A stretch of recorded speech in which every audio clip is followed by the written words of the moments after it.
Hello, good morning guys, welcome back to my channel. आज हम लोग इंग्लिश में कुछ नई चीज़ के बारे में सीखेंगे। आज कुछ ऐसे वर्ड या कुछ ऐसे फ्रेजेस के बारे में सीखेंगे जो साउंड में काफ़ी वल्गर होते हैं, काफ़ी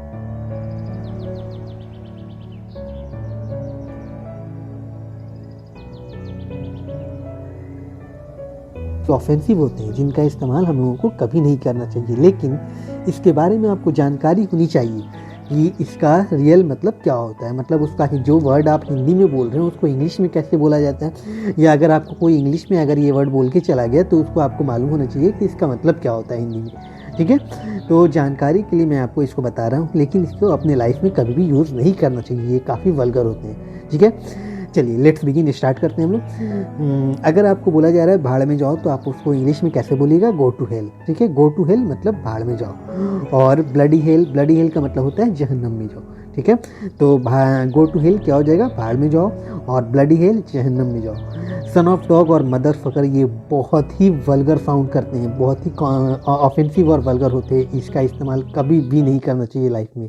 ठीक है, अगला वर्ड है आपका, अगला फ्रेज है डोंट एंग्री मी। ये तो आपको ये तो बहुत ही सिंपल है। अक्सर आप लोग अगर बोलते हैं कि मुझे गुस्सा मत दिलाओ, तो उसको आप लोग इंग्लिश में कैसे बोलते हैं? डोंट एंग्री मी। ठीक है, और अगला जो वर्ड आपका आ रहा है वो आपका है फक। ये बहुत ही ट्रेंडिंग वर्ड माना जाता है। ठीक है, अक्सर कॉमन इंग्लिश में या अक्सर बोलचाल की भाषा में इसको लोग यूज़ करते हैं। इस फक का यूज़ अलग अलग जगह पर अलग अलग तरीके से किया जाता है। ठीक है, इसको हम लोग एंगर के लिए भी कर सकते हैं, अगर आप बहुत ज़्यादा गुस्सा हैं तब भी आप इस वर्ड का यूज़ कर सकते हैं। फ्रस्ट्रेशन में तो भी आप कर सकते हैं, या आपको किसी चीज़ पे डिसबिलीव है तो भी आप कर सकते हैं।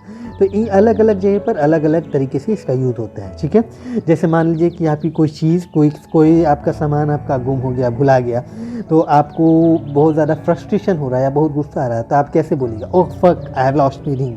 Oh fuck I have lost my की।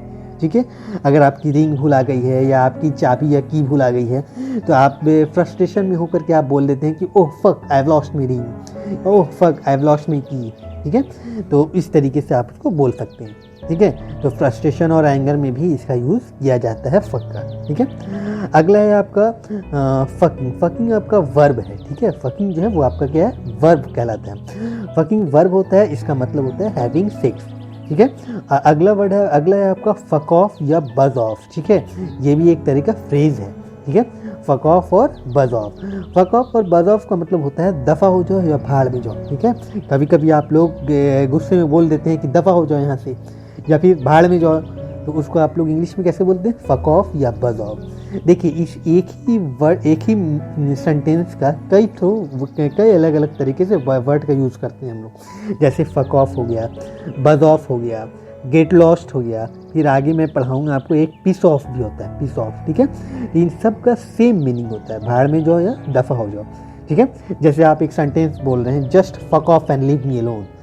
यहाँ से दफ़ा हो जाओ और मुझे अकेले छोड़ दो। ठीक है, just fuck off and leave me alone. ठीक है, तो ये अक्सर स्पोकन लैंग्वेज में इसका यूज़ किया जाता है, फक ऑफ का।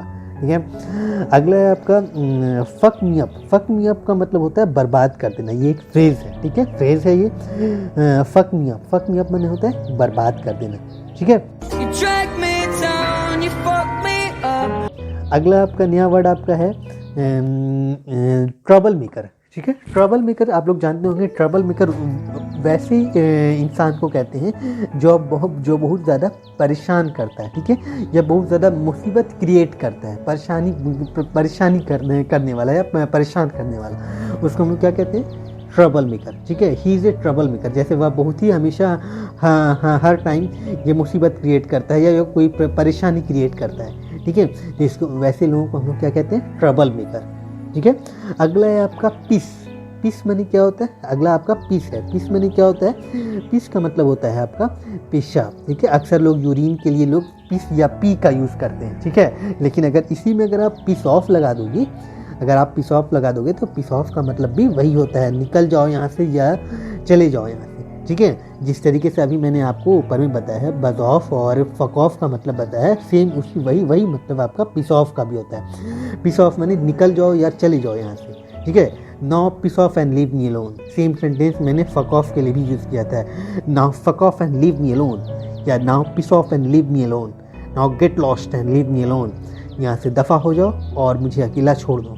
ठीक है। तो इन सब का सेम मीनिंग होता है, ठीक है। या इसका यूज़ हम लोग यूरिन पेशाब के लिए भी करते हैं। जैसे आपको बहुत दूर का वॉशरूम लगा है तो आप जल्दी में क्या बोलते हैं, sorry I need to pee या आई नीड टू पीस, ठीक है।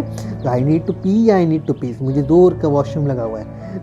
इसका भी इस सेंटेंस का भी लोग यूज़ करते हैं स्पोकन में, ठीक है। तो समझ में आया। Shivani hold on. Not now. I really need to pee. इसका मतलब अगला आपका है, अगला कुछ कॉमन वर्ड हैं जिसका मतलब आपको पता होना चाहिए। जैसे रास्कल अक्सर लोग यूज़ करते हैं, यू रास्कल अक्सर स्पोकन लैंग्वेज में इसका यूज़ होता है इस वर्ड का, ठीक है। तो रास्कल माने होता है कमीना, ठीक है। स्कॉलवैग माने होता है बदमाश या शरारती जो बच्चे होते हैं उसको हम लोग स्कॉलवैग कहते हैं। और मिस्चिफ मेकर माने होता है फसादी कमीना, तो जो हमेशा फसाद क्रिएट करता है, ठीक है, हमेशा परेशानी या मुसीबत क्रिएट करता है, तो उसको हम लोग कहते हैं क्या, मिस्चिफ मेकर।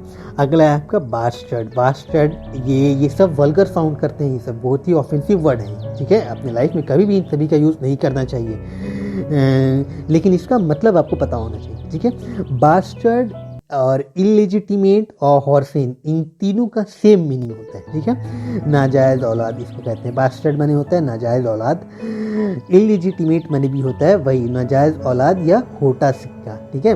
नाजायज़ औलाद या खोटा सिक्का इसका मतलब होता है। और हॉर्सिन माने भी होता है वही चीज़, हॉर्सिन माने भी होता है नाजायज़ औलाद। तो इन सभी का सेम मीनिंग होता है, बास्टर्ड बोलिए या इलेजिटिमेट बोलिए या हॉर्सिन। तो अक्सर वल्गर वर्ड्स में अगर बोलचाल में अगर किसी को लोग गुस्से में लोग बोलते हैं तो ये बोलते हैं यू रास्कल या यू बास्टर्ड, ठीक है। तो ये एब्यूजिंग वर्ड में आता है, ठीक है। ये सब वर्ड एब्यूजिंग वर्ड में यूज़ किए जाते हैं। तो इससे इन तीनों का मतलब क्या होता है, सेम होता है। खोटा सिक्का के लिए हम लोग इलेजिटिमेट यूज़ करते हैं, ठीक है। और अगला आपका है मोंगरेल माने होता है दोगला। अगर आपको नहीं समझ में आता है तो इसको आप इंग्लिश सेंटेंस में समझ सकते हैं, being a person of mix background और डिसेंट, ठीक है। तो आप समझ गए होंगे कि मोंगरेल किसको कहते हैं, being a person of mix background और डिसेंट, ठीक है। तो ये आपके वर्ड्स थे आपके टोटल। वैसे वर्ड्स जो एब्यूजिंग या फिर आप इसको बोल सकते हैं ऑफेंसिव वर्ड या फिर इसको वल्गर वर्ड बोल सकते हैं। ये सारे वर्ड्स आपको बताना ज़रूरी था क्योंकि आपको इंग्लिश में इसके बारे में पता होना चाहिए कि अगर कोई हिंदी में आपको वो तो आता ही है, लेकिन अगर आपको यही वर्ड इंग्लिश में कोई बोल के चला गया तो आपको पता होना चाहिए। जैसे आपको किसी ने रास्कल बोल दिया, स्कॉलवैग बोल दिया या फिर बास्टर्ड बोल दिया, तो ये सब का मतलब हिंदी में पता होना चाहिए कि इसका मतलब क्या होता है, ठीक है। तो चलिए, तो अगर आपको मेरा कंटेंट, मेरा वीडियो अगर पसंद आया हो तो प्लीज़ लाइक, शेयर और सब्सक्राइब कर दीजिएगा, ठीक है। Thank you so much.